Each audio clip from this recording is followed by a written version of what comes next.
Given your career training in communications and intelligence gathering, as you look at these two individuals, Vladimir Putin and Donald Trump, what do you take away from this relationship? What do you think is going on, to Clapper's point? Well, in Russian espionage, they always look for two kinds of people to pony up to when they're trying to do their active measures, when they're trying to influence. One is a useful idiot, and it's a terminology they've always used, which is a term of art, actually. Yeah, it's an unwitting participant that does your bidding for you due to greed or ego, and you play to those sorts of things. The others are fellow travelers, those that think like you and want what you want and aren't adverse to working with you as partners. This might be like a Marine Le Pen, in France. That would be that sort of category. And they play to both of them.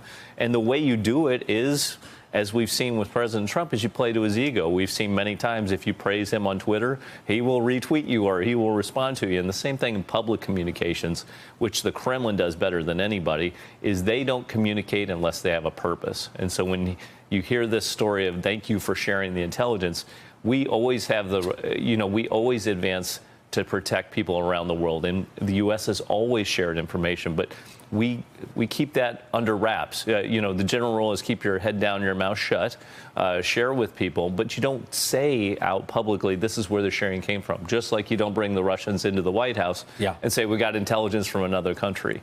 And that's what's most confusing about this. Is it with all the science that goes into your line of work, is it really easy enough to having a briefing room if you're an overseas nation, flatter this visiting American guy, you'll get anything you want? Yeah, it is that easy. And even to this point, just with Twitter, if I took all the president's tweets, I could tell you what words he uses most commonly. I would use those words back at him most commonly. Wow. Anything that I saw that he picked up on. That's called mirroring. Yeah, it's called mirroring. And what you do as a good journalist or what you do as a good interviewer or an intelligence operator like Vladimir Putin, who's a KGB officer. I mean, he was trained in this discipline.